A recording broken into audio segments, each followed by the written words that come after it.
Our world is turning into a different world, is it not? It's different now from years past. We saw in the 1970s the rise of alternative cultures, and those people happen to be our leaders today. We saw the rise of self-absorption and the self in the 1980s, didn't we? We saw the rise of desperation and whatever the grunge culture was exactly in the 1990s, and we continue to see the movement of man from a mind of courage and focus and of diligence and a sense of following some sort of rule of law. We saw the rioting last summer. We saw the Occupy protests a few years ago. Proverbs 29, verse 18. These words are more pertinent today. Where there is no revelation, the people cast off restraint, but happy is he who keeps the law. Where there's no vision, the people perish. Where they don't accept guidance, they run wild. Where there's no revelation, they cast off restraint.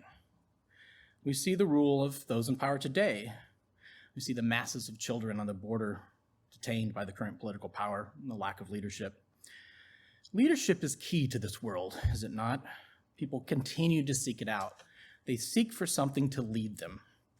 In every nick and corner and crevice and cranny, they seek what they can, whatever they can find.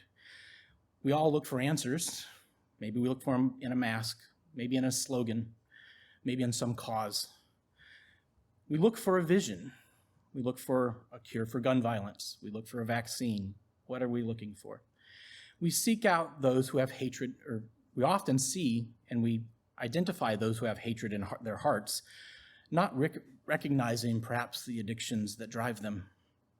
We fail to recognize our own pride, our own prides, our own deceptions, the gods we create in our own minds. Society is falling. It's declining. It's refusing or disdaining. It has no vision of the things of the truth. The constants of this world and society, the norms and truths that have bound mankind and guided the development of this society for thousands of years, have, is it not? This word is used in other places in the Bible. Proverbs 1 and verse 25. Because you have disdained all my counsel and would have none of my rebuke. Proverbs 4 and verse 15. Avoid it. That's that word, avoid. Disdain it. Do not travel on it. Turn away from it and pass on. Proverbs 8, verse 33. Hear instruction and be wise, and do not disdain it. Or do not refuse it. Refuse it not, in the King James. Proverbs 13, verse 18. And poverty and shame will come to him who disdains correction, but he who regards a rebuke will be honored. Proverbs 15, verse 32. He who disdains instruction or refuses instruction. We see here a theme, right? Casting off of restraint, a refusal, a disdaining of God's way specifically, right? We go back a little bit further in the Bible. In 2 Chronicles 28, verse 19, this talks about, for the Lord brought Judah low because of Ahaz, the king of Israel. For he had encouraged the moral decline in Judah and been continually unfaithful to the Lord. The other way that's translated is Judah, the king of Israel, for he made Judah naked and transgressed sore against the Lord. For he made is actually that word disdain, refuse, immoral decline, and made Judah naked. The nakedness is actually the exact same word in Hebrew, moral decline. So Judah had disdain, and God disdained what Judah had become, right? Here's a refusal of basic morality, right? Here's an exposure, a making bare, a nakedness, if you want to look at it, not being withheld in any possible way. We go back a little bit further to Judges 5 and verse 2. And this is an interesting way this word's translated now. And when the leaders led in Israel, and when the people willingly offered themselves, bless the Lord.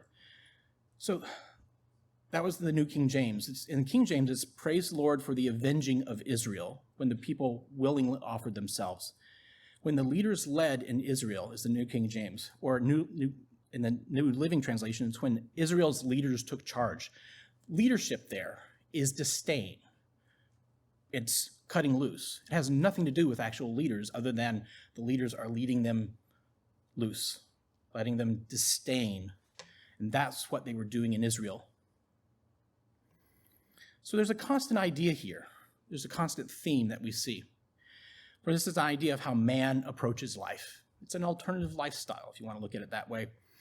Alternative from God's ways. It's not seeing a particular way of life, but seeing a life free, loose. Nobody can tell me what to do. A life without a true leader, you're free. You're following your own gods. A follow of leaders encouraging this nakedness, this raw amorality of thought. We'll go back a little bit further now. Exodus 32 and verse 25. Now when Moses saw that the people were unrestrained, for Aaron had not restrained them, to their shame among their enemies.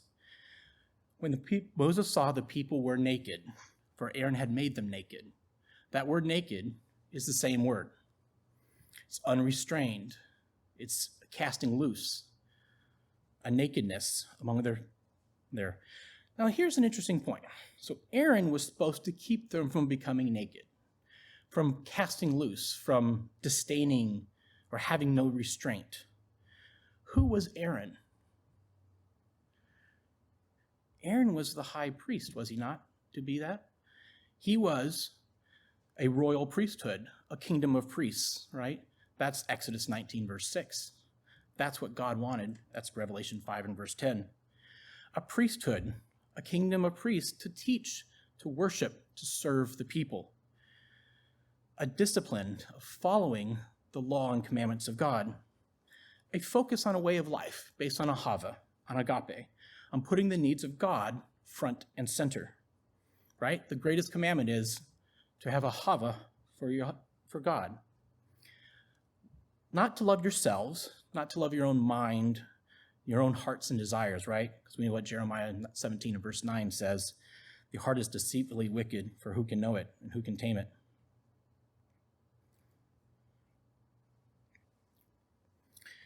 So here we have a lack of leadership, right? Again, leading to nakedness.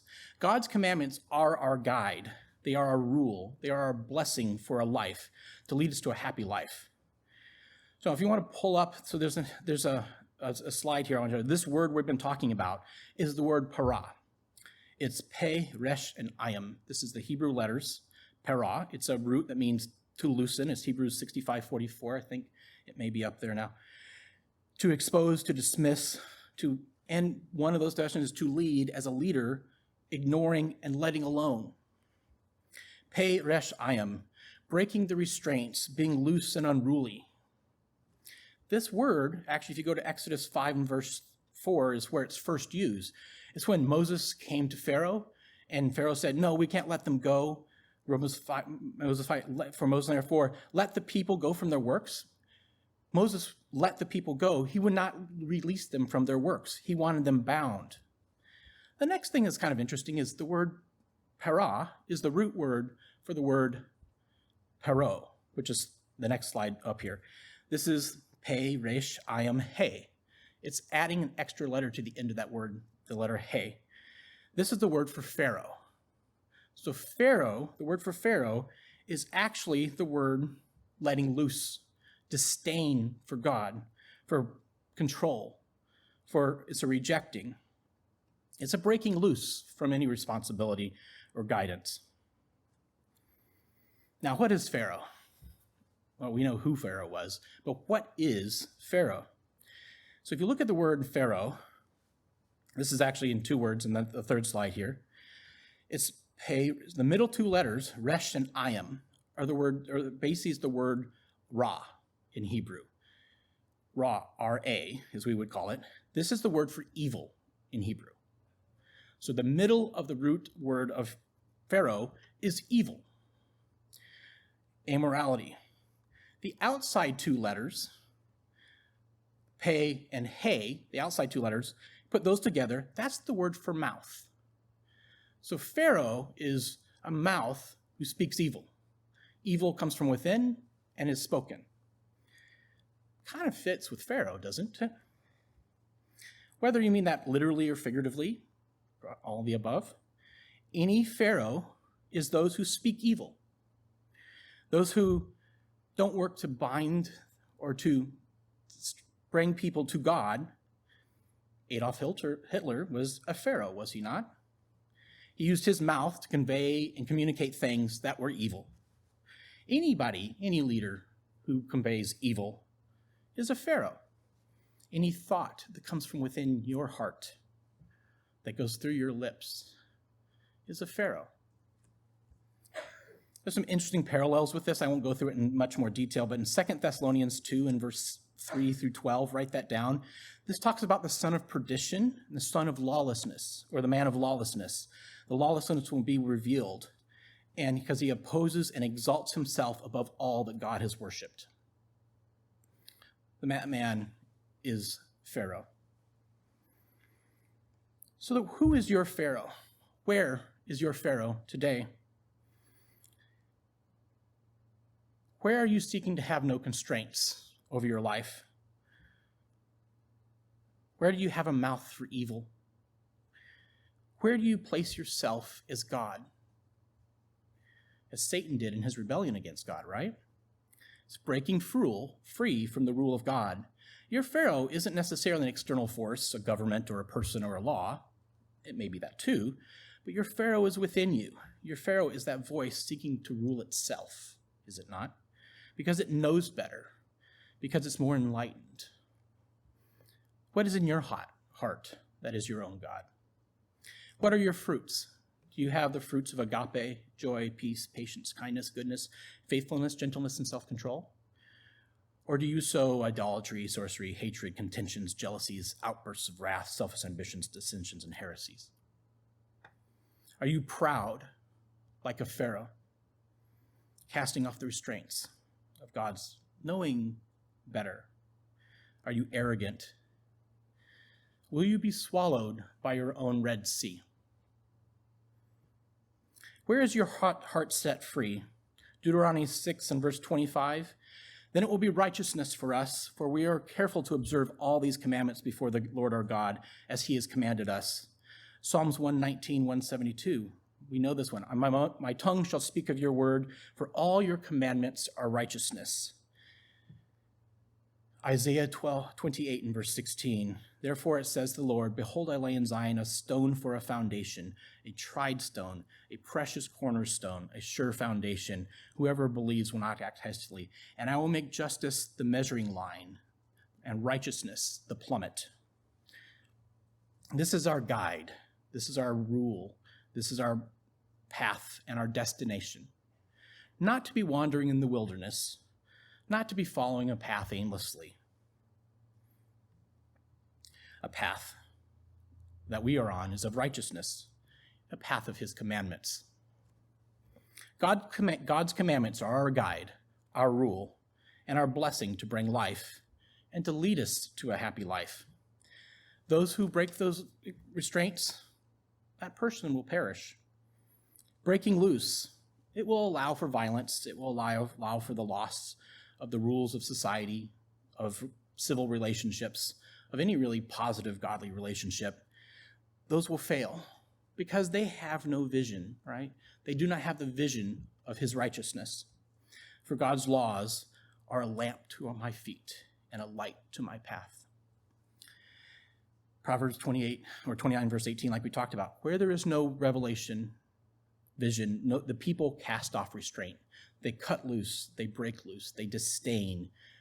But happy is he who keeps the law. God is your vision, your eye, or are you led by your mouth, speaking evil from your own Pharaoh? Who is your Pharaoh? Who are you breaking free from? Don't break free from his commandments, his righteousness that our holy and living God has put before us, his word. His word and his law is to be there in the best interest of his people, of all people, as their one God, their one true God. Your journey today is between unleavened bread and the Red Sea at Pentecost, or from the Red Sea to Pentecost, to the mountain of the Lord, through the wilderness, fleeing your own Pharaoh.